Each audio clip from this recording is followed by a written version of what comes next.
Traveling the Vortex.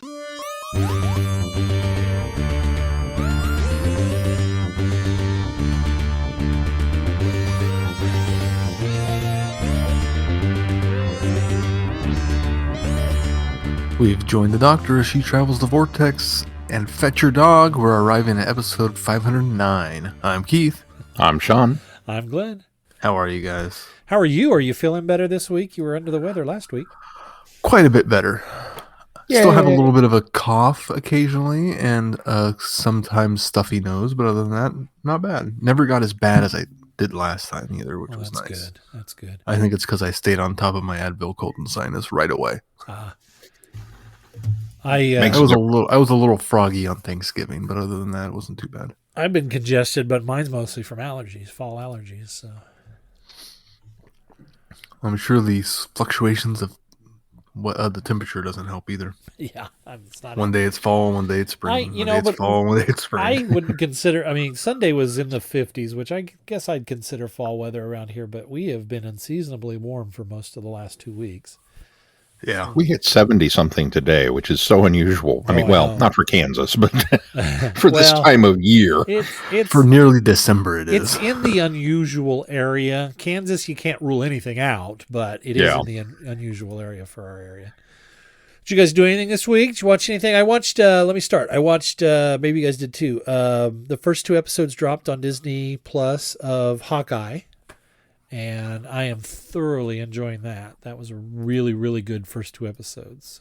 We watched episode 1 and haven't gotten to episode 2 yet. 2's even better. We started on Tuesday. Well, 2's even better. I'll say that. Holly was not really getting into episode 1, but she really got into 2. So if that's any indication of how much better it gets, I liked them both equally, and I think a lot of. We won't talk too much about them because I don't want to spoil anything, but there were a lot of little connections in there that me as a comic fan kind of squeed over. There was one sighting that I agree with other people is probably a sign of someone to come.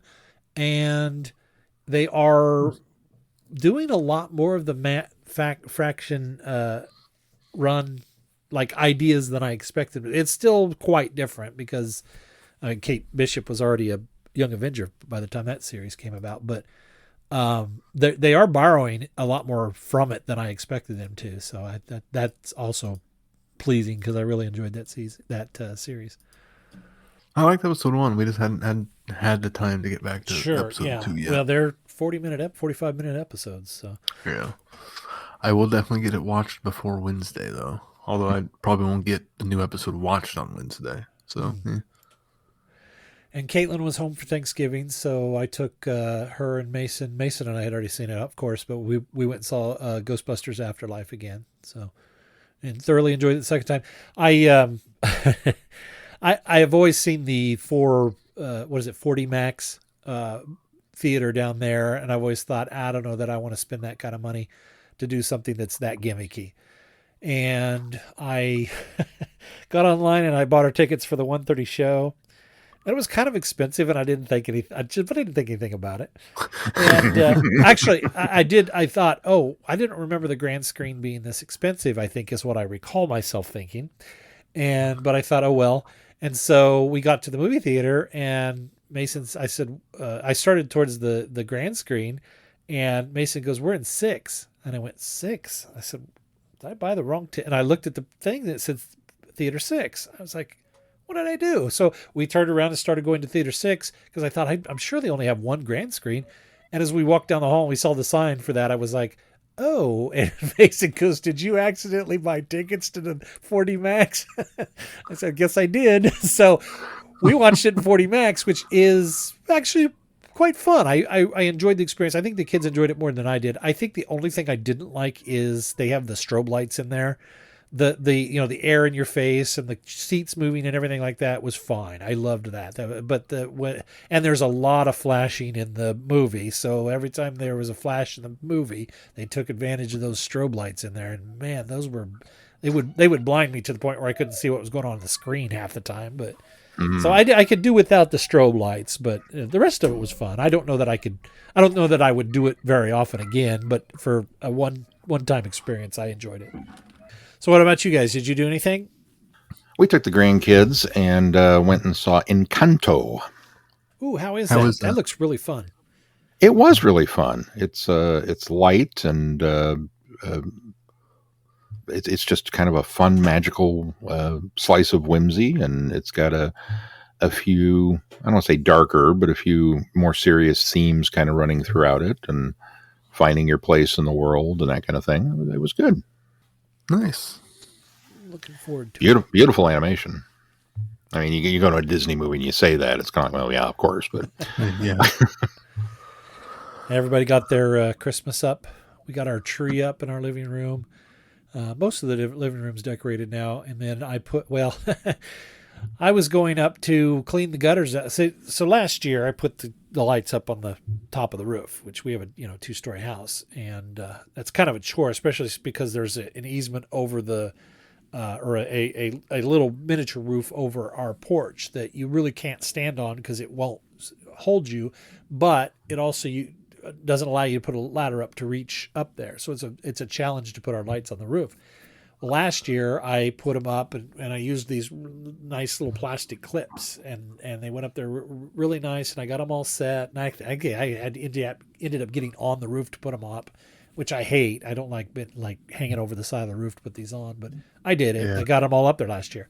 So when it came to time to take everything down last year, I thought, you know what, I'm just going to leave those up there because they're white translucent bulbs that are LED, and they change colors. So when they're on, they're a color or several colors. They rotate between red and green, I think. And so I thought, I'll just leave them up there. And so I went and I plugged them in at the beginning,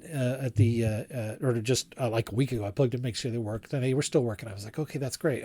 They're working this year, so I'm sorted. That's done. But there was all kinds of leaves up in my gutters. And I got to get up there and get the leaves out of the gutters. Well, as I went across pulling leaves out of the gutters, I looked behind me, and lights are starting to like dangle and hang and droop. Oh. And I was like, what's going on here? I was being super careful. And what I didn't realize is that the clips, they just were up there all year, got weathered and brittle, and any little just brush against them would break them. And they started coming down, and I was like, I can't do this again this year. So I pulled them all the way down and put them up. I lined, they're really nice lights. I love the lights. They're great. We went ahead and did that because we have that lower overhang. And so we went ahead and lined that lower overhang with those. And I still got some lights to put in the bushes, but we got the inflatables up. But I was really disheartened because I thought, I thought I had a solution. I just would have them up there. They're clear. You don't see them very well the rest of the year, but oh well. Yeah, I encountered that with my clips.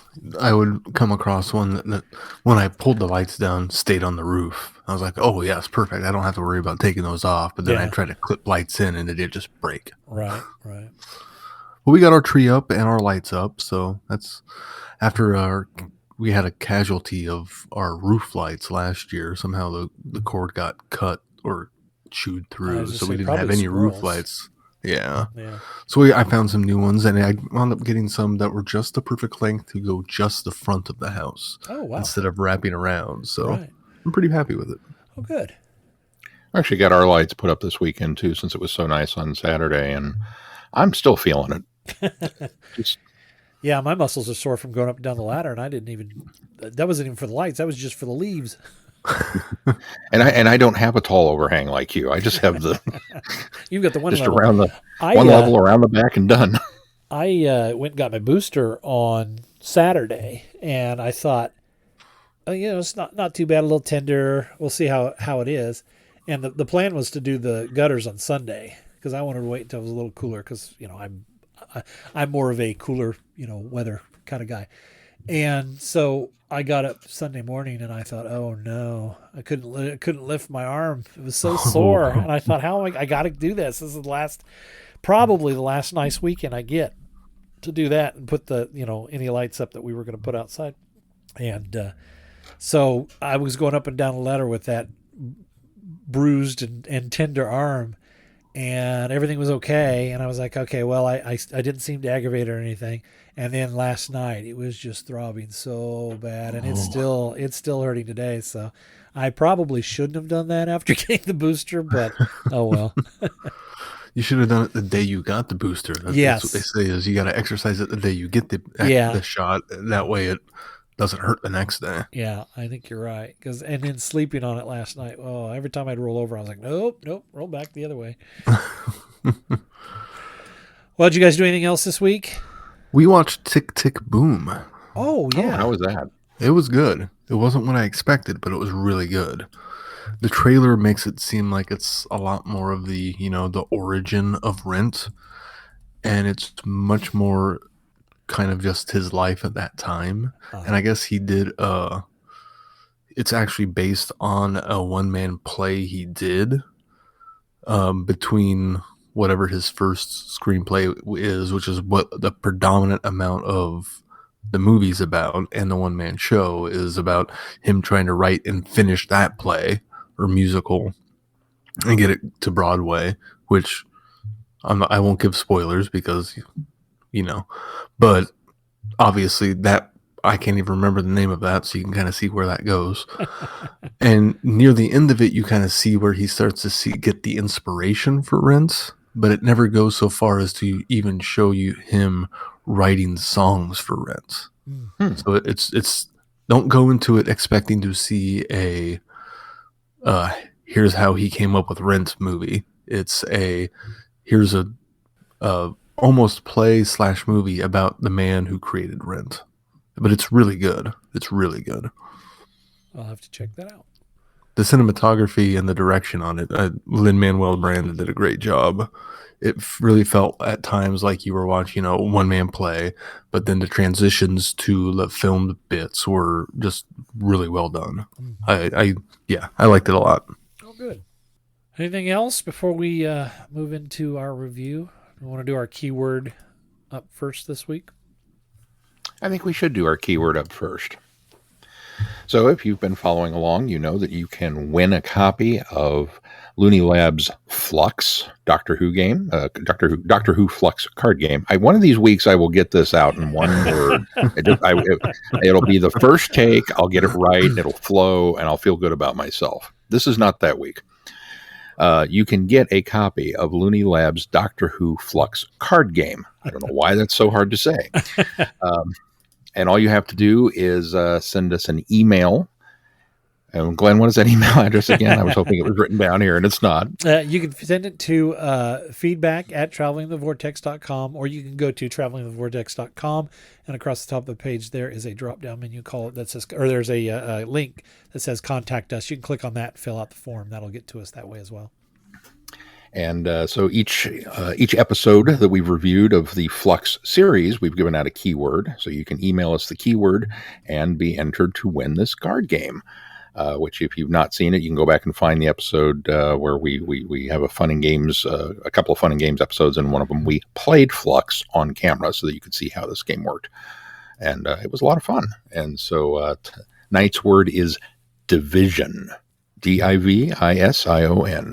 So email us division, and of course, your name and all that pertinent information, and you'll be entered to win. Don't forget. Good luck. Don't forget, each keyword from each week is worth one entry. So the more you got, the better chance you got to win. You could have up to 6 entries by the time it's all said and done, folks. 6 chances to win. Hello, fellow time travelers, and welcome to the Doctor Who Target Book Club podcast, the only podcast to discuss, in story order, all the Doctor Who novelizations.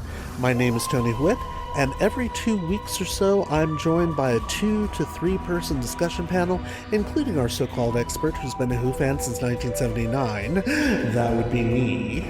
We also get the views of intermediate, casual, and novice fans who either have never seen the show or who have never read these books until these podcasts, including Dalton Hughes and Alison Fitz-Seyfried. You can find us on iTunes, Stitcher, Spotify, or wherever you find good podcasts, or even ones like ours. You're listening to Traveling the Vortex, a Direction Point podcast. All right, well, should we move on to our review? Survivors of the Flux. These are primal forces of evil that we're dealing with. Some forces I don't even understand yet. I think I'm at risk. Events like the Flux create ripples through time. It will have been foreseen somewhere by some smart people. You need to figure out that date and help the Earth. Pattern optimization in progress. We've been in this decade for 3 years now. Do you think we'll ever get back? Governor's the Pirate Fleet. Earth's shield is now breachable. How you expect to protect this pitiful race, I do not know. You seem remarkably proficient at this, Miss Khan. There's no use being squeamish. We've got the future to save. Can you feel the tide force growing? It's working, just as we planned. Somebody else go first. I need to percolate and listen to your thoughts. I think Sean and I have been going first most recently the most. So Keith, why don't you start? This episode is very much in the vein of like episode 3, but even less contained. This feels very much like it's moving a lot of pieces in place in preparation for the finale. So in those aspects of things, in the larger scope of the story, I enjoyed it because I felt like things were coming together and we were moving stuff forward enough that we're going to have a satisfactory resolution to the entire story once it's all said and done. Now, I don't think every question that was posed in the season was going to get answered, but I think a large amount of them are. I mean, we learned where the flux came from and who did it. Kind of the purpose behind it. I mean, there was a lot of information in this story, especially about, or surrounding the Doctor and a lot of the questions she's been asking herself about herself. So there's a lot of that stuff. And then we got to kind of follow along with all of our side characters too, where we got to, see what Dan and Yaz and Dr. Jericho or Professor Jericho were doing in the 1900s, which I thoroughly enjoyed all of their antics of. Yeah. It almost became like a almost Indiana Jones type thing where they're, hunting relics and trying to get information that, which while it was enjoyable, felt a little circumspect that send them on this goose chase of you got to find out what date the world's going to end. In the granted, the Doctor didn't know it was in the 1900s, but the idea that these prophets would have seen it, it felt like there should have been more of a science explanation of why and how things were going to be able to be, foreseen way back in the day. That's the only kind of niggle I had on that part. I'll defend that just to the point that I think that I agree 100% with what you're saying. I wanted a little bit more of the science behind it, but I just don't think they had the time. And I think so. Mm-hmm. I think this was a satisfactory shortcut because of the fact that we were limited into time. So I'm kind of giving them a pass for using that device because I think it could be expounded upon, or it could be a drop mention later at some point. Somebody can fix that, I think, in the future. So I'm with you 100%. I wanted more of a logical explanation for that, but I'm giving them a pass because they just don't have the time for it. Well, and they really didn't give us a logical explanation for been blanking on the character's name last week of how she was able to have premonitions. I mean, they kind of hinted that it was because of the angel, but they didn't come straight out and say that because we don't know when the angel implanted in her, if it was before she got transported back or if it was when she got transported back. That part was all very hazy, so the premonition aspect is kind of just continuing on in that thread. Yeah. So I kind of hand waved it. I was like, okay, that's related to that somehow, maybe. Yeah, we kind of talked about how weak that was anyway. Although, yeah, I think that that maybe there's some, they always talk about. Although I think I'll back away from that because that's probably not a good defense. As I say, there's always been psychic ability in Doctor Who, but I think they've always framed that kind of in a scientific way as well. So I don't suppose that's probably... Or at the very least, or at the very least, it's always been an alien psychic ability, which I can then wave away because it's, alien physiology and not humans. But Well, when it's human, it's kind of a little bit more circumspect to me. okay. Like I guess the Doctor, maybe not psychic ability, but the mental capacities of what she can do compared to everybody else and other species very similarly have been, being able to connect minds just by touching, all of that sort of thing is kind of very gray area. And when it's aliens and that sort of thing, I'm okay with it. But when it's humans, I struggle a little bit more. Okay. Does that make sense? Yeah, it makes sense. I think, yeah, that makes sense. I'm not going to run down it's. I'm not going to run down an argument on something that's kind of inconsequential. So. Yeah, it's a minor thing. I've kind of always telepathy is one of those. Telepathy, that's the word I was thinking of. Yeah, telepathy and psychic ability, specifically in the Doctor Who universe. Oddly enough, you guys know me. I like a little science in my Who. Yeah. But I've kind of always treated those elements of it as it's just a science that we don't maybe quite understand at our level, but it's certainly a thing for the Doctor to be telepathic, or for the Master to be able to use hypnosis, or for, so with otherworldly beings, it's not unusual at all. But when a human does it, I just kind of chalk it up to, well, they've managed to unlock that part of their brain. Right. And the rest of us haven't caught up to it yet. You're explaining that much better than I could. That's why I backed off and didn't. Yeah, I agree with that, Sean. That's how I've always chalked it up, is it's sort of the 1 in 1,000 people or 1 in 100,000 people that have just managed to be able to tap into that ability. Yeah, I agree. Yeah. Now, if you come out and tell me, "Oh, ghosts are real," now I'm going to be like, "Okay, you're going to have to back that one up." That one is, that becomes supernatural, and it's not zombies. No, that's not a thing. Telepathy. Okay, I'll buy that one. I don't know why there's a line there, but there is. Everything on this side of the line is okay. I think maybe we could take this kind of piece by piece, because I think that might be the best way to approach it this week. Since then you were talking about the Indiana Jones style adventures, I would agree. I really quite enjoyed that. I don't think that we needed them.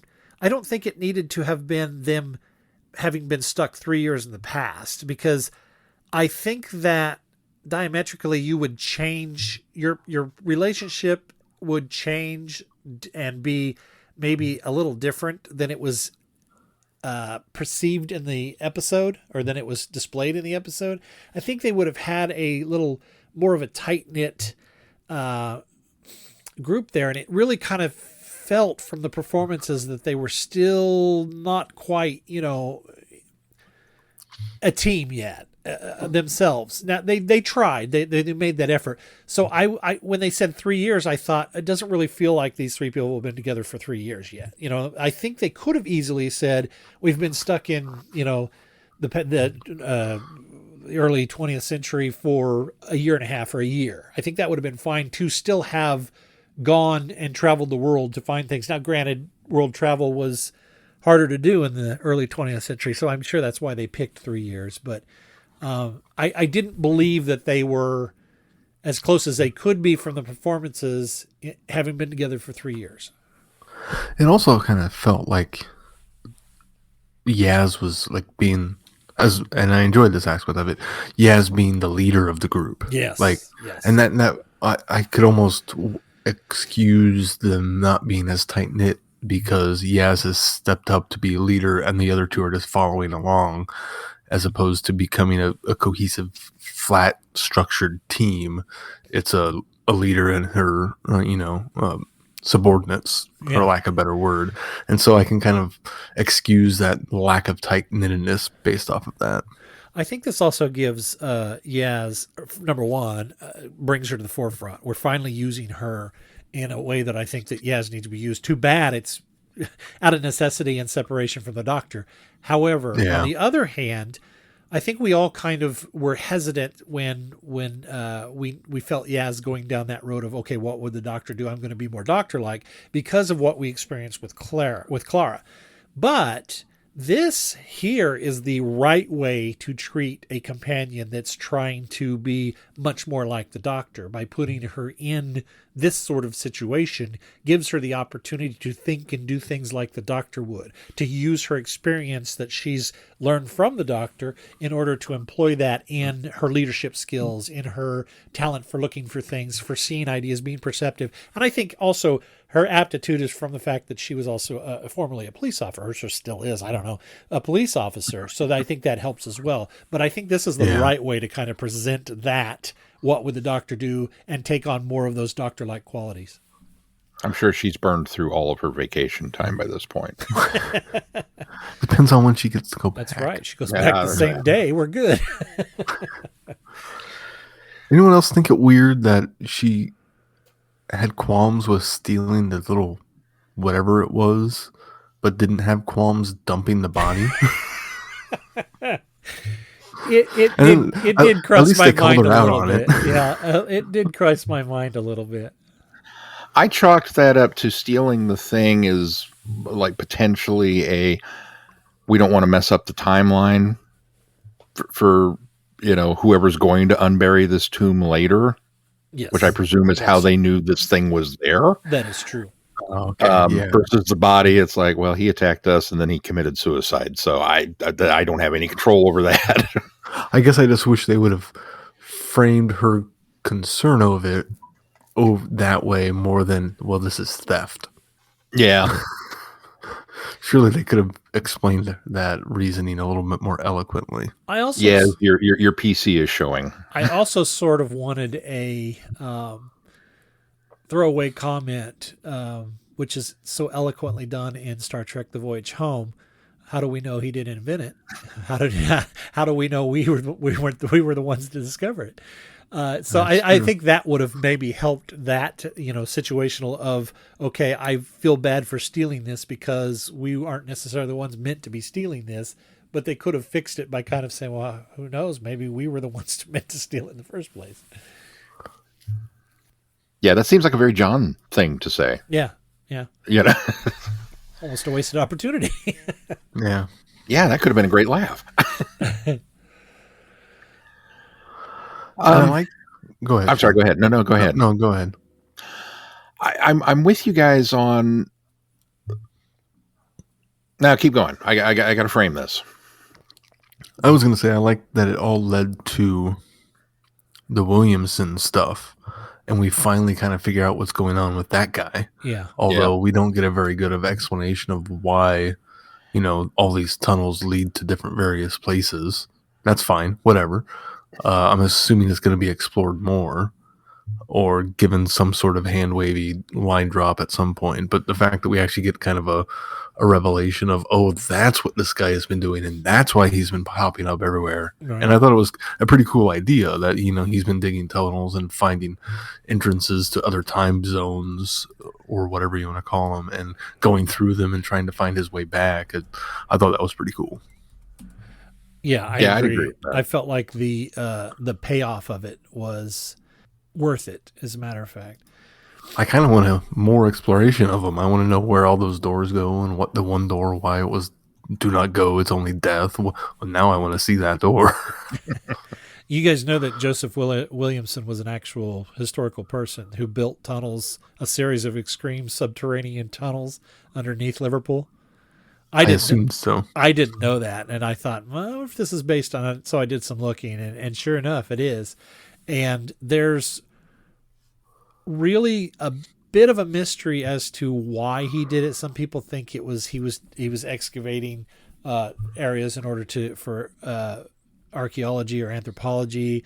I guess there were a lot of rumor surrounding why he was digging down there, and so there's always been sort of this air of mystery. But they did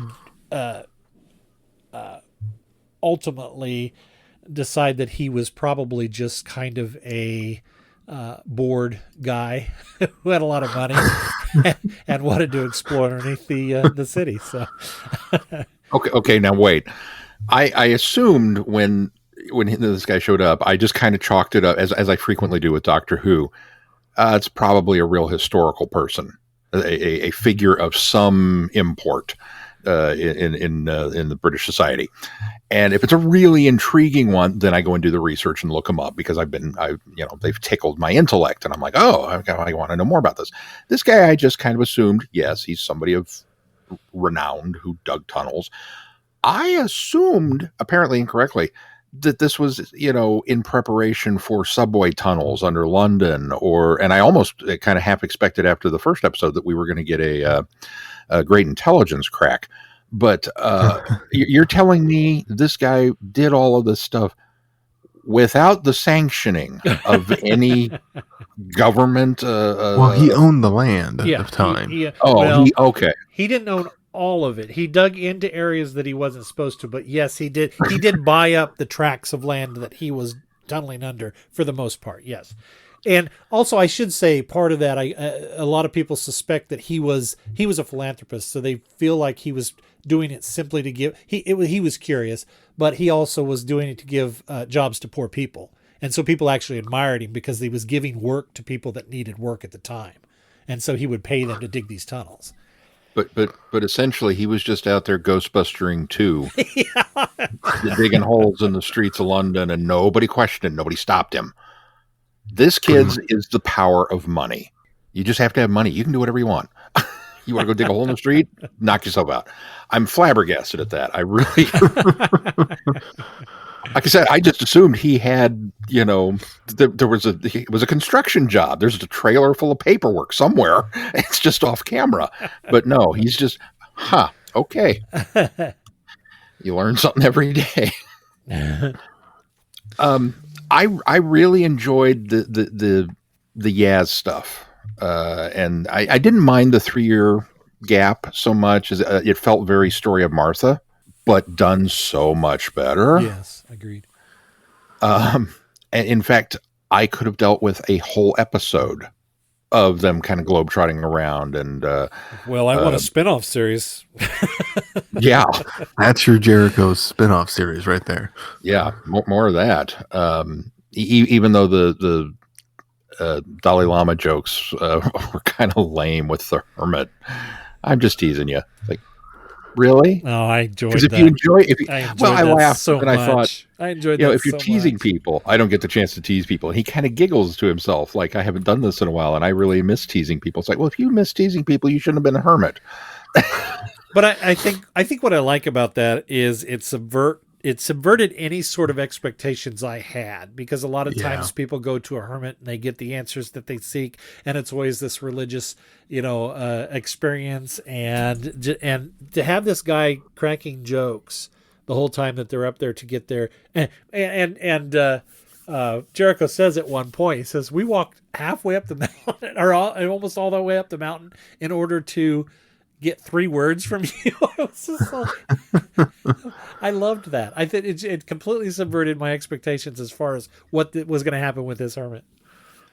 The best part of it was when he asked for, you didn't bring me a paper or anything. And John goes, yeah, seems kind of rude. It does seem kind of rude now that you think about it. That was the best exchange out of that whole thing. So yeah, I really could have used more of them.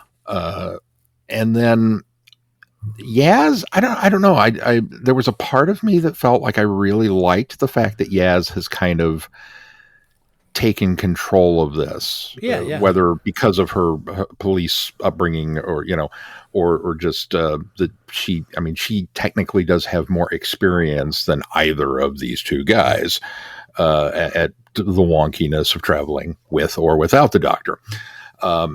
So that totally made sense to me. But then I couldn't help but feel that there were shades of Clara there. And we'd mentioned this before, that it just like, I'm not quite sure where they're going with this, and the perceived distance between the two of them. And yet the hologram really softened that element of it. I think that's that's exactly what makes this work, is the fact that she's still learning. She's still tasked by the Doctor in this situation. She hasn't taken it upon herself to be Doctor-like. That's what Clara did. She tried to go off on her own and be Doctor-like. Yaz is still purposeful because the doctors put her on this path, and so that makes more sense. And again, yeah, as you said, the stone that she's carrying around with the hologram in it, that softens it so much so, and it reassures you that this is a path that the doctor put her on and trusted her and knew that she was ready for this, even though it was quite last minute because she wasn't sure she was going to, where it was going to happen because she gave it to her before. Well, the angel took the TARDIS, I guess, is when she said. Yeah. So that was all cool. And I continued to. I was so thrilled. I'd almost forgotten that Jericho was stuck with them.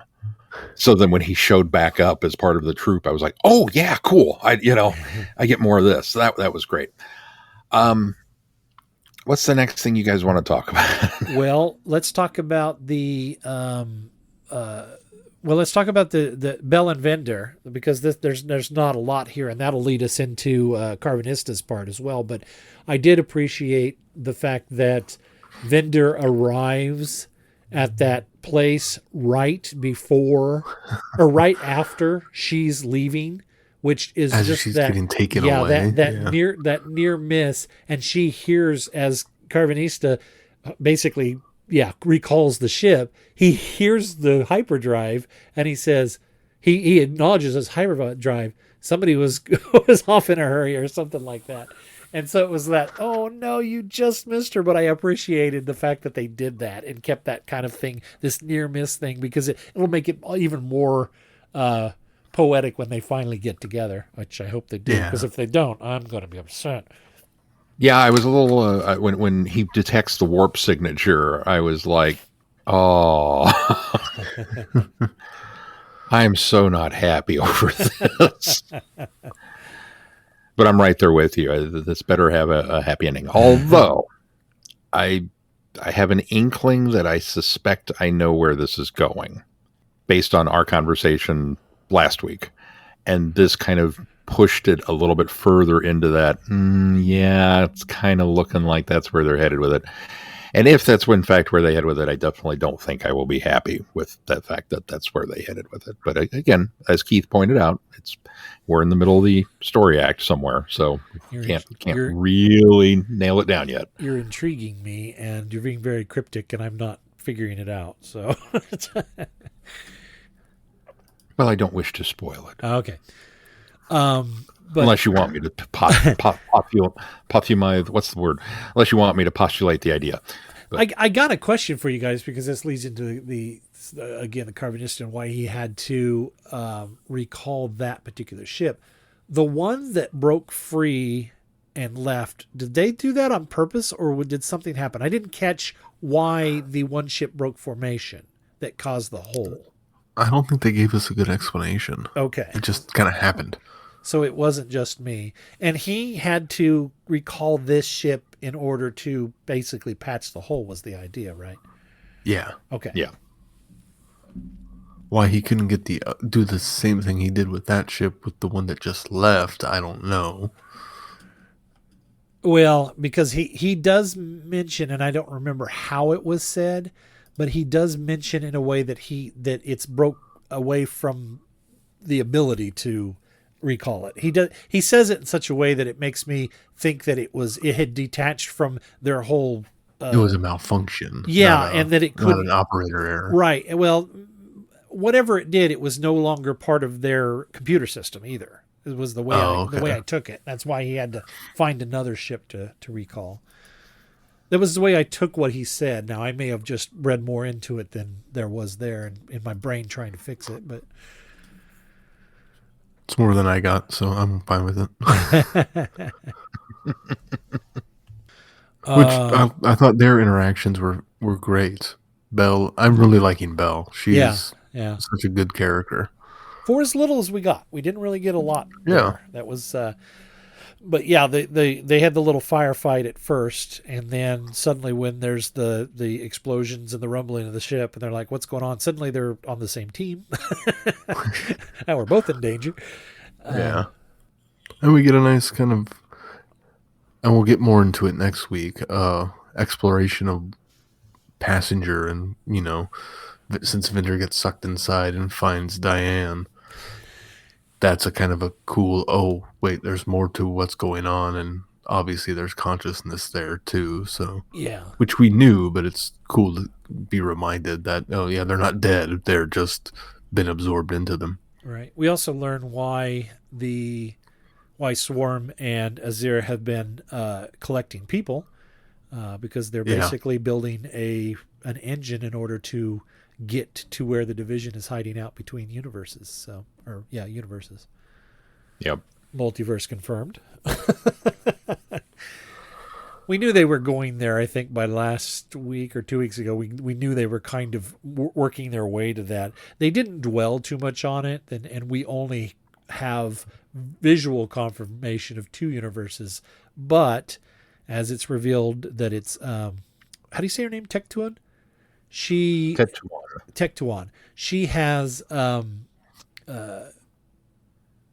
she alluded to the fact that there were multiple universes, and they just happened to be between the one that the Doctor was in and another one. So, and maybe how did you guys interpret that? When they said multiverse, I got the impression of, well, yeah, it's multiple universes, Yes. Not so much like the Marvel or DC version of the multiverse, where it's another iteration of Earth that just has variations. Like, it's not a stacked multiverse. It's no. it's multiple universes within the galaxy. It's not the which universe we've based always on kind of known before, anyways. Yeah, not the multiverse based on the string theory, but the multiverse just based on different levels of universe. Like there are different galaxies within a universe. There are apparently different universes within another space. So, which, although we have seen parallel universes, we have, with, previously, anyways. Pete's World, and she didn't call it a parallel; she called it a multi-universe. Right, but I think that maybe wibbly wobbly, you can probably justify that maybe some of the universes are parallel and maybe some of them aren't. I think maybe we'll get a little more explanation. Although with her ending up with her fate the way she did at the end, we may not. But I kind of wondered if maybe it was a different universe, because she said they were moving to a universe where the Doctor hadn't meddled yet. Yeah. And that could have been, in the universe as a whole, just because she hasn't been there, she hasn't been able to do anything there. Or it could be, we're done with this one because it didn't work out the way we wanted it, so we're going to move to another parallel one where we can meddle with this one and make things happen the way we want them to happen. I don't know. Well, and she even offered to leave Earth alone, Yeah. Which implies that, that the Earth could exist in that universe and still be just fine. And I don't know. I want better confusing. Clarification. They didn't would go it be into worth maybe it, well though? enough. Maybe not. I mean, realistically, at this point, what's left of this universe is not much. It appeared to be, a handful of galaxies. And if Earth is at the exact center of this thing, and it's compressing in, and we know from what Bell had said that it's, pretty much divvied up into Suntaran, Dalek, and Cyber zones. Okay, so you left Earth alone. That's not exactly a selling point. And then even if you compressed everything else but Earth and just left the planet, well, what kind of existence is that for humanity? Right. That they would be sentenced to one planet for the rest of their evolution, right. That they would never be able to evolve beyond, there is no interstellar travel. There's no going to the moon. There's no nothing, because that's it. Yeah. And even if it's a localized thing, I had issues with that. It was from a... No, I agree. But I also didn't necessarily believe that she was going to leave the Earth anyway. I think she was using it as a bargaining chip. Yeah. So I don't think the Doctor even would have agreed to, based on your reasoning, would have agreed to, okay, you leave the Earth alone and I'll come with you or do whatever. I think she would have realized that was maybe the wrong thing to do ultimately. And it's very much right in line with, well, this is what villains do. Is like, well, what if I did this? And it's like, yeah, it's not a selling point here, kid. Not buying it. The reveal that this was Tectuon,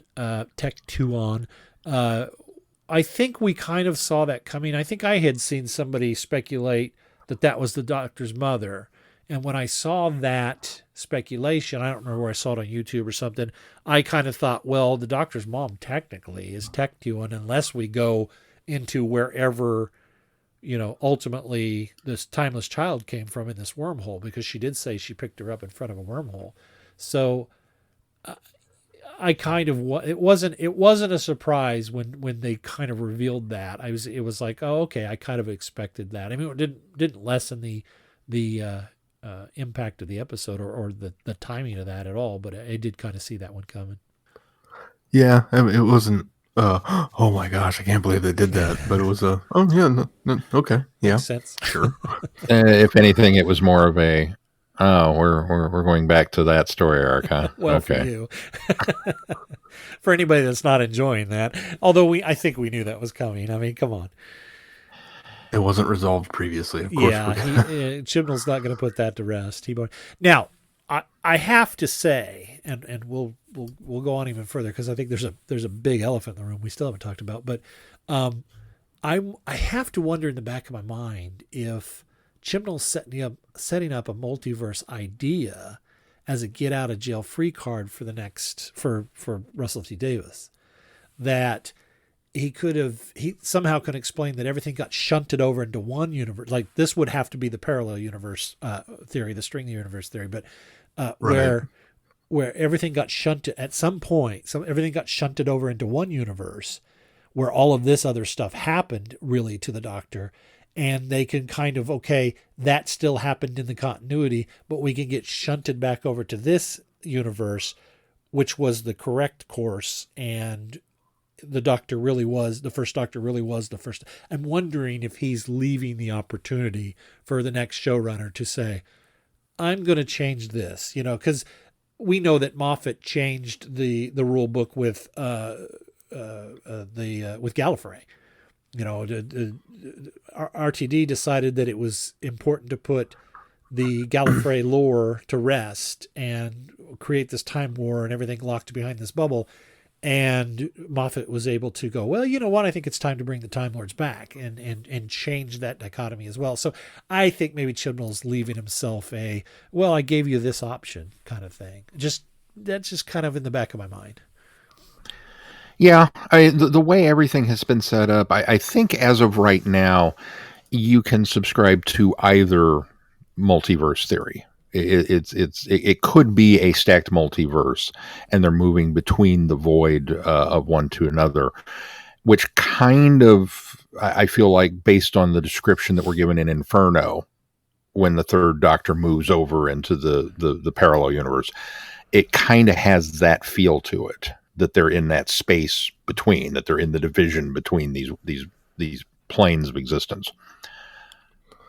But I also thought of House being between. Wasn't he between universes? No, too? He was in a bubble pocket universe.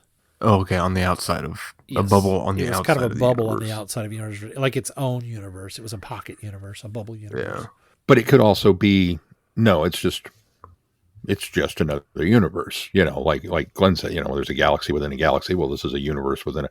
But that to me doesn't quite work as well, just because I've always kind of subscribed to the universe is everything. That's, as big as you could, that's the thing. The definition of root word of universe is everything.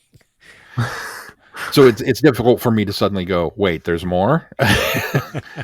Not again, one of the things that's great about science. There's an everything here, and there's an everything here, and an everything here, and an everything here, and more of everything there. There's just more of everything.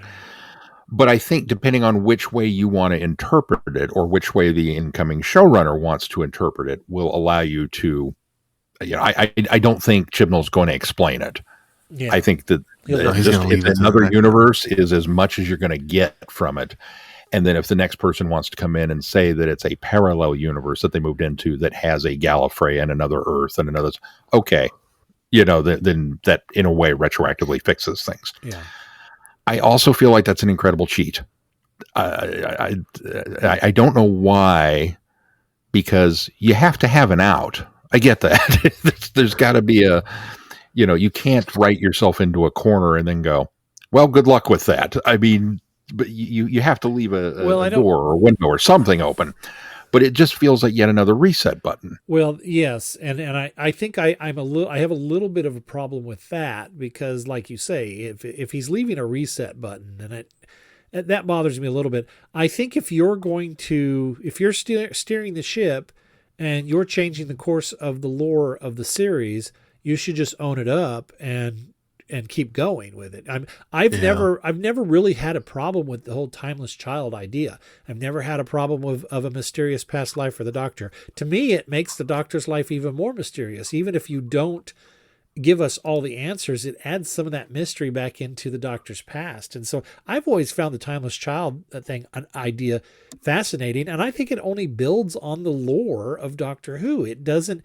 I think what happens is we become very stagnated in what's come before, and we frame new stories around everything that we seem to have some Bible for, which is okay to have all of this stuff in the past. But I think if you're not building on it, you're not going anywhere with your series, and so you're with the series and building on it. And I think that's what I think Chibnall took a chance to do that, and I think he's doing a fine job with the lore building part of it.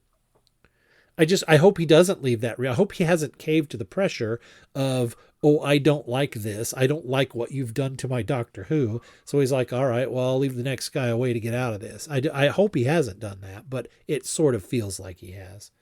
Well, it definitely feels like he's considering the stakes that he's put in place for Flux, regardless of how they handle the Doctor's past in future shows.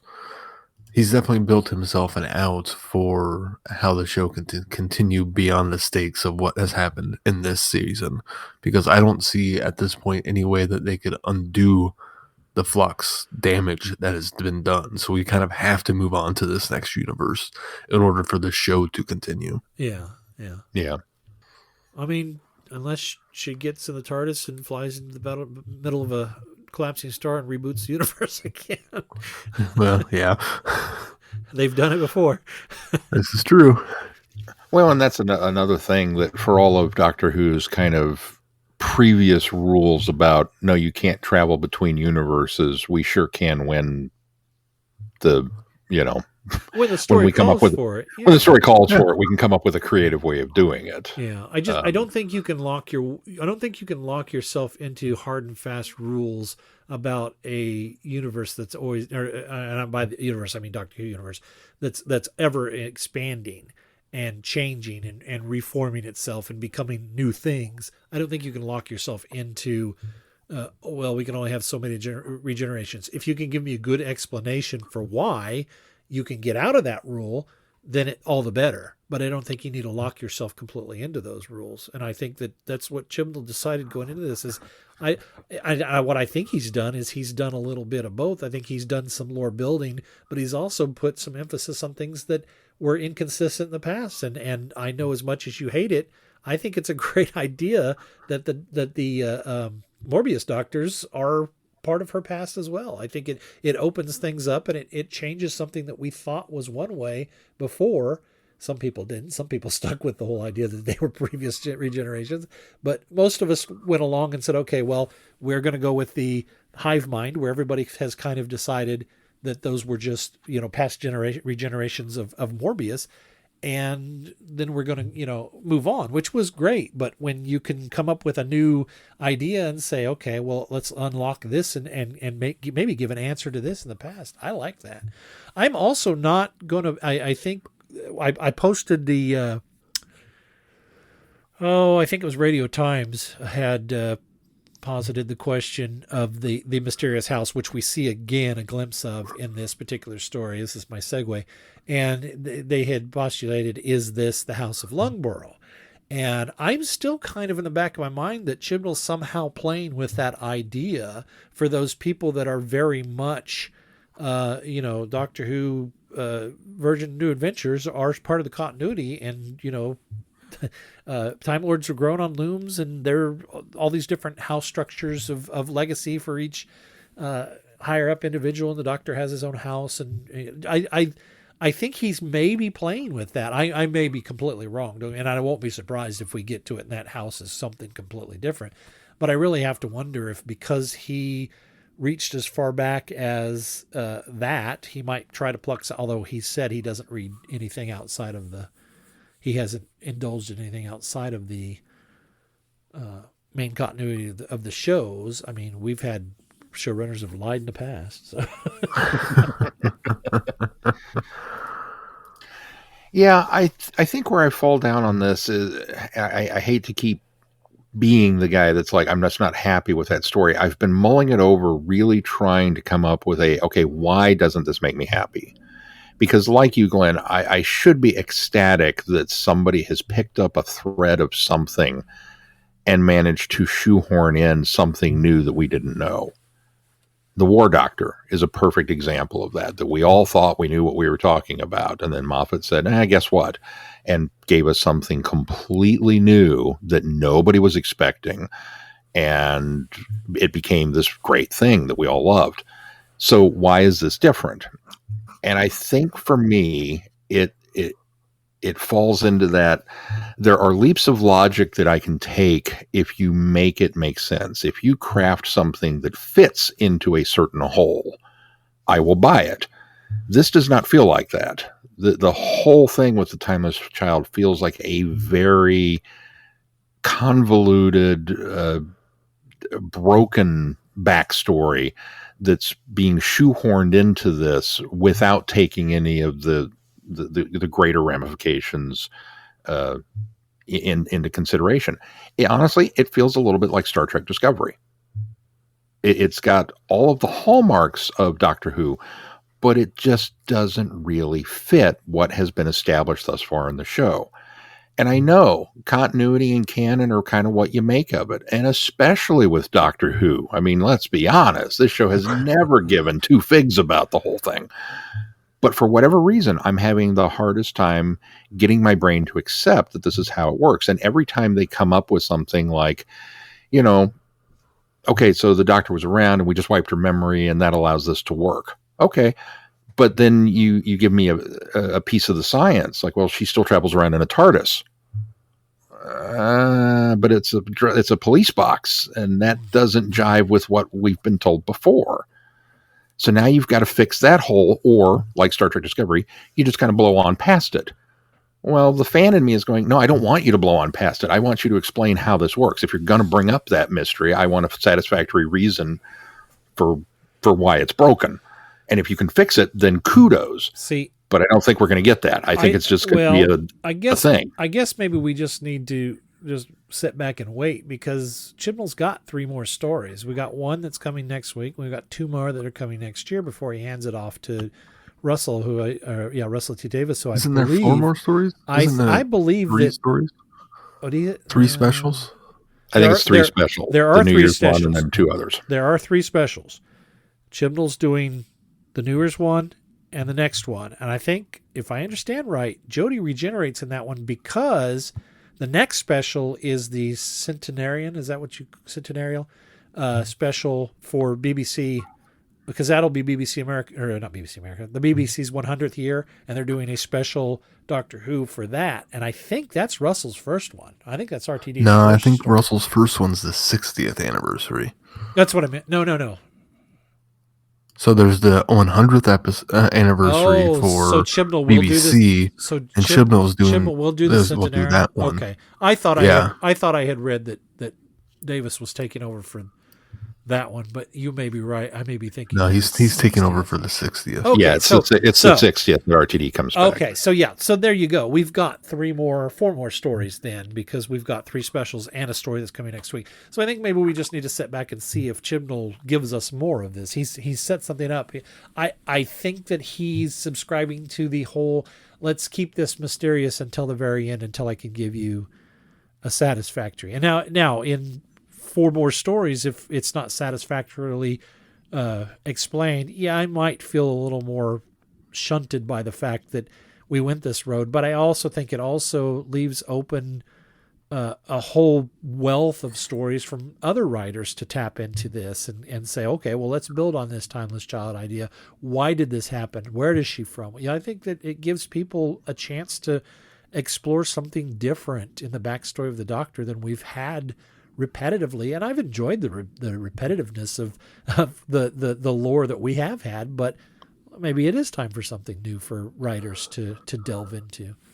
Well, it gives future showrunners a chance to, okay, well, we've established that we don't know where this Doctor comes from. Now I could maybe set some of those things up and reveal some of those things as they go along. And plus, now with this revelation of the timeless child, we don't have to worry about coming up with another clever idea of how to get the Doctor out of running out of her generations, because she doesn't. Right. We've moved the goalpost again. We've taken the goalpost away. Yeah. Which, you remember how much consternation there was about, oh God, we're going to have how are they going to make it so that the show will keep going without beyond the regeneration limit? And oh no. And then people weren't happy with the answer Moffat gave either. So it's not everyone's going to be happy all the time. And I agree with Glenn. I've enjoyed what they've done, and I haven't had any issues with it. If you think the only small complaint is the fact that, when we first see Ruth's TARDIS, it's a police box, and that's just because they had to give us misdirection. But it's just like the duck pond. Part of me can retcon that into the idea that if she had her memories erased, maybe when she regenerates into the first Doctor, maybe that's why when the chameleon circuit sticks, he thinks that's why he left it that way, because he has that in his mind that was a form that he liked, but in his subconscious, and so that's why he's kept it that way all these years. I don't know. Okay, that honestly that fixes that a little bit for me. That's something that I hadn't considered, and that fixes that a little bit. Well, I'm not a fan of the storytelling. You got to remember, when that happened, I was the first one to call that out and say I couldn't figure out how they were going to do that. That was dumb. Yeah. I was the first one saying that was a dumb idea. How can it be that? And now here I am 2 years later going, okay, this is how I fixed it. Well, and that's again the beauty of the continuity is whatever your headcanon is going to accept, and I just need to get my headcanon around it a little bit.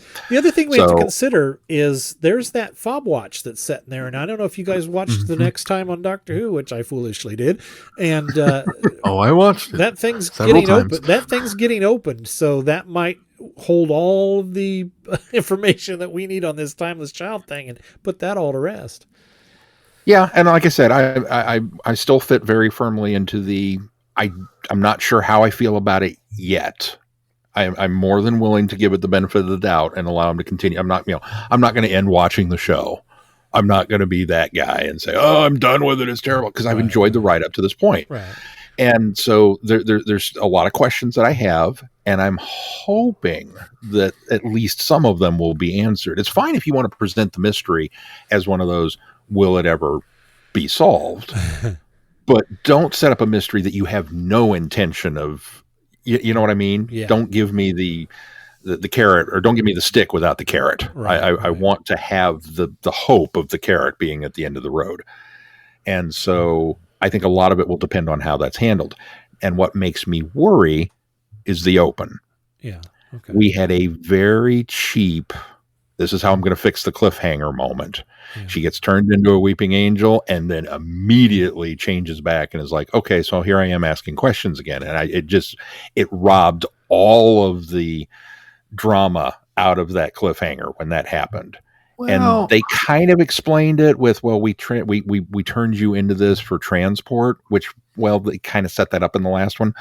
Yeah, but how did she revert back and forth? How did she have control over that? Why was she talking to a bunch of statues if they weren't? She didn't, Sean. That was what she was still in that form. Yeah, she was still in that form the whole time she's having that conversation with those angels. She's just now able to communicate with them all at that point because she's in that form. So all that we see where she's walking around to all that, that was for our benefit. That's all in her head mentally happening while she's in that form. And she wasn't let out of that form until that was all happening during delivery. And then when she's finally delivered to the division, that's when she's let out of that form. So that completely I completely disagree with that, because if it was in her head, if it was a form of telepathy or some sort of communication with the angels, why would you show her transforming back from stone angel status to doctor status just to have that conversation? You could have done that without that effect, but they went out of their way to do the effect twice, changing her back to I think for our sake, it was a visual thing to put us off so that we didn't understand quite what was going on, and then you kind of figure it out as we go. And the reason she goes back to that is because, again, that's her mental state reverting back to the state that she's been in this whole time during delivery. I didn't have a problem with that at all. I just think, I've seen enough science fiction to know that you could have done it with a fog, you could have done it with an echo, you could have put a filter on the camera. There's any number of things that you could have done quickly and easily that would have implied. It would have been boring, though, in her head. It would have been boring because that visualization, I think, is still cool. I mean, it looked cool every time they did it. So I felt like it just robbed everything out of that. All of the energy. All you complain about, they got out of the cliffhanger really quickly. That one was the killer of bad cliffhanger. I felt that one was one of the best because they explained it and it made sense, and we didn't have to deal with that whole delivery time, because you always kind of think of that. Okay, well, she's encased. How long do we have to wait until she's released or delivered to wherever she's going?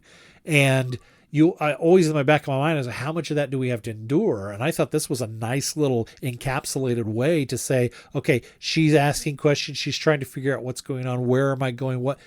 And when they arrive, then she's released, and now suddenly she has questions for Division because she knows where she's at now. I think it was fine. She essentially could take her seatbelt off and could move about the cabin. There you go. That's a very apt description. I'm not buying it. I think the one thing, though, that we haven't talked about, that we're talking about continuity broken, is the founding of UNIT. The whole the Grand Serpent, who has inserted himself in the foundation of UNIT and has been working his way ever so slowly to a point of control. And it was pointed out this week, and it's pointed out in the episode, that apparently the idea for UNIT was already germinating after the events in the War Machines, after he says that incident at the post office tower. So we know that it was the whole Wotan thing, which I think has been sort of alluded to as in the past in materials, that was kind of the nexus point. I think that we are very much, and it does become problematic for the Lethbridge Stewart universe that we all quite enjoy in the books right now too. It does start to set up some issues, some contradictory issues with some of the lore that's been established in the extended universe with the Brig. What did you guys think about stepping back through the creation of UNIT? See, I thought they did a fairly decent job of leaving it vague enough where I thought the Lethbridge Stewart books could still fit in there in its infancy of, because there's obviously the conversation that the Grand Serpent and the General Dude have initially, which is kind of like, okay, I'm going to get the 5th Operational Corps up and going. Okay, yeah, I don't have quite a name for unit yet, but then you jump forward to Wotan, and it's now been established, and while it's kind of, that part does become a little bit more hazy, but you can kind of do the unit dating hand wave away to kind of make that fit a little bit better. So I didn't really have much problem with it. Yeah, it's funny because even before the Lethbridge Stewart books came along, I kind of looked at the invasion, maybe because it's the first appearance of the Brig, but that to me kind of is the cemented first. Just like if you want to look at Genesis of the Daleks as the firing of the first shot in the Time War, the invasion is the kind of the first brick laid in the foundation of what would become UNIT. Even it's the before first official story of it's UNIT. the first. Well, I don't think anybody contradicts that, and I think we get the impression that UNIT's already been set up by the time the invasion happens. The invasion, yeah. Because he's already. I did. He's, I kind of assumed that they were just regular military. No, they have unit it's- logos and everything. It's regular military for Web of Fear. I'm sorry, Web of Fear. Yeah, I'm okay. sorry, As I say, is Web the of one. Fear, and it was always sort of implied that Web of Fear was the reason for the foundation of UNIT, and it is UNIT. The London it is incident, UNIT. right. Yeah, it is UNIT by the time that the invasion happens. Yeah, I had the wrong you were story. I confused. meant Web Okay. of Fear. Okay. So I'd kind of always felt that, but also tied in with that when they said, "Oh, ever since the thing," it's like, well, okay. So if we're looking at Doctor Who history from an Earth timeline point of view, Wotan is kind of the first big event that takes place in present day. You know what I mean? Yeah. Because like Dalek Invasion Earth and all those, I mean, those are well down the line. So that's a future Earth that's been ruined. It's not our timeline that's been ruined. So if you're looking at it from a timeline of the 60s on, the Wotan, well, that's kind of the first one. Now, yeah, it's just a runaway computer, but it does seem to me that some form of authority somewhere would go, you know what? Maybe we need to have some sort of countermeasure in place for this. While Lethbridge, the Lethbridge Stewart folks at Candy Jar may have put an official date on Web of Fear, Doctor Who never really does. It's implied that it's present day, but we don't know when specifically the present day that is. I mean, according to Wiki, which is normally very accurate when we know a specific date, just says 20th century. Yeah. So, I mean, those two events could have been back to back and very easily led to the creation of UNIT, or vice versa. Maybe, Web of Fear happens before Wotan. We don't know for sure, other than we know Wotan was in 66. This could have been, we assume it takes place in 68 because that's when it was broadcast, but that doesn't necessarily mean that's when it happened. I think the other thing, though, that it does contradict, I think, somewhat in universe was who was setting up, because I think it was Dougie that was the one that came to Lethbridge Stewart about setting up UNIT, and maybe that's not established within television continuity. Now I think about it, I may be crossing continuities, but regardless General of the Hamilton, fact, right? regardless of it's General Hamilton in the books for sure, who is one of the starters, but Hamilton was pretty much the Fifth Operational Corps. He's the one that set that one up, which was the predecessor to UNIT. And we haven't even quite got to UNIT in the books because we've kind of gone around to that with that. So, and I may be fudging a lot of that because I'm probably drawing from the now that I think about it, I'm drawing from the novelization of Downtime, which sort of contradicts some of the things they had set up in I think they've kind of worked around it, but some of the things they've set up in the Lethbridge Stewart.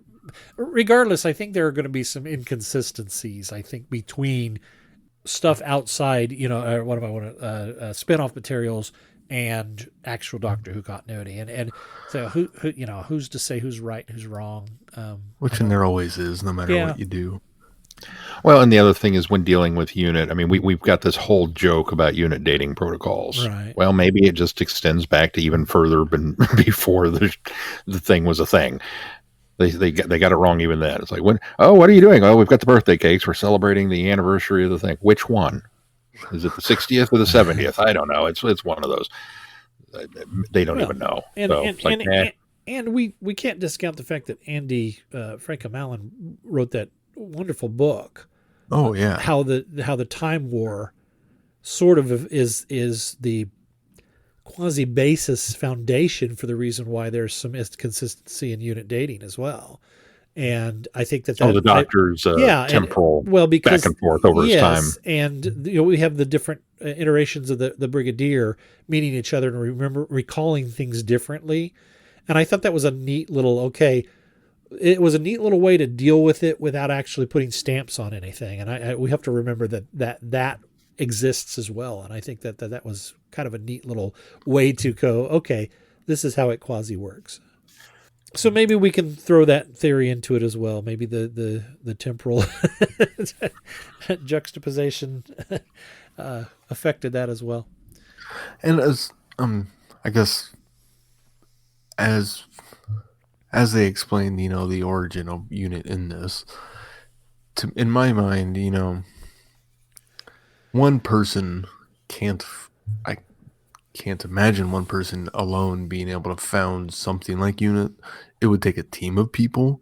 So why couldn't this person be one of the original people that we just didn't know about? I mean, one person can have the idea, but it's going to take more than one person to try to get everything up off the ground. Yeah. So it still easily can be hand waved away without an issue, in my opinion. I think it's more from the timing standpoint, but again, I can't. It's one of those things I can't fly too big of you got that wrong flag, because we don't know how long it took them to get things started and rolling, and just because Gilmore, yeah, that's what I was Chunky. trying to think of. Yeah. Just because they give a pseudo date of after this, it doesn't necessarily mean that's exactly when it happens. But regardless, it was kind of a neat idea. And there's another possibility too. I mean, we are dealing now with multiple universes. This may not be our unit. For all we know, none of this is set in our universe, which gives them the freedom to play and wrap it up in a twist at the end. Yeah. So who knows? I guess we'll see. Well, let's talk about Kate since we're here now, because I thought that was really, really neat. I'm hoping that she will feature more in the last episode, and I'm sure she will. But it was really cool that it was that whole resolve.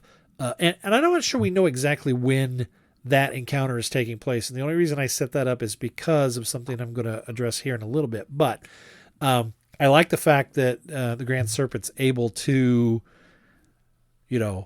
remove these obstacles in his climb to power, but Kate sees right through it. Kate's not having any of it. And I absolutely love that, because that's exactly the Kate Stewart characterization of Kate Stewart that I think is right. And I think Chibnall got that right. I thought it was really kind of neat concept as well, that, okay, well, it didn't work this way. So the Grand Serpent decides to blow up her house, and it fails, but she's going to fake her death, and she goes dark. She calls Osgood and says she's going dark. So I thought that was a neat little transition of, okay, what's going to happen?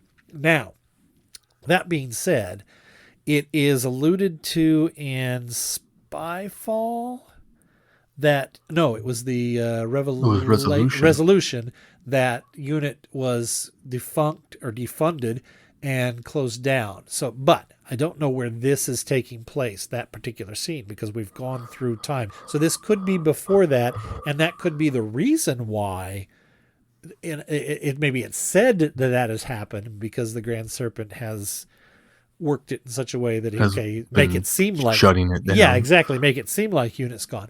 The other thing that I did notice, and we haven't experienced this because we live in the US, not the UK, but it does make some of the scenes in Time Fracture, the immersive Doctor Who event in the UK, it does make some of those problematic from what I understand. So I don't know what the details of them are, but there have been a couple of people that I follow that both have said, yeah, that kind of doesn't really gel. But again, we don't know when this particular thing is happening. So maybe those events could have happened before this, or this happened, between here and there. I don't know. So, well, the year stamp on the conversation they had was 2017. Oh, was it? Oh, okay. I did not see that. Oh, okay. I did. So by the time Resolution comes in 2019, they would be defunded. They're defunded. Yeah. Okay. All right, It so doesn't fix time fracture, but well, it might because, well, I guess that's true because now, if time fracture is supposed to be now, yeah, then it does creates a make that problem. one problematic. You're right. I suppose it still depends on how this is resolved. Yeah, that's true. All right, well, It makes me curious. I've fallen way behind on the unit box sets. It makes me want to know. Of course, I thought this when Resolution happened. It makes me want to know how Big Finish is going to kind of try to tie this into their stuff of what they're doing. Well, it sort of made me wonder, since they've been releasing newer stuff recently, if they have maybe dated theirs back so that it's happening. Maybe they haven't said anything, and they've been able to date it back. 12th Doctor era kind of time, because they just released Nemesis. Okay, I was about to look and see what that was. Yeah, Nemesis is the brand new one, and that's the one with Tom Baker as the curator. In fact, I think it has Third Doctor, Liz Shaw, Kate Stewart, Osgood, curator, Harry Sullivan's and in Harry it. Sullivan. Oh, and I think Benton's in it as well, isn't he? I don't know.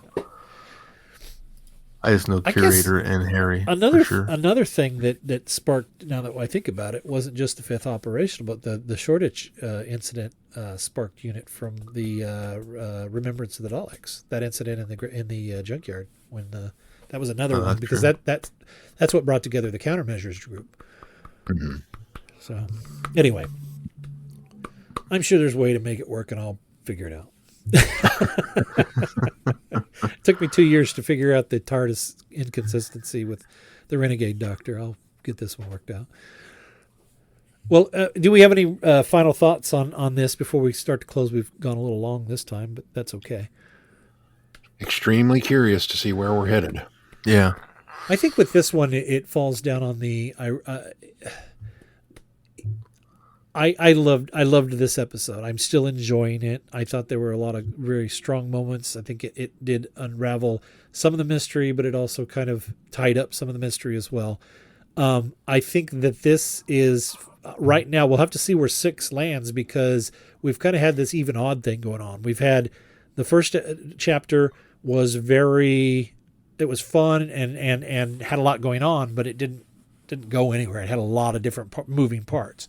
And then the Sontaran story sort of, for the most part, had one encapsulated story happening. We had other things attached onto that, but for the most part, it was kind of, one idea. It wasn't as loose. And then we had that third chapter, which very much, it's still probably my least favorite of everything so far, but it was still kind of that feel that disjointed. We've got a lot of parts moving, a lot of plates in the air.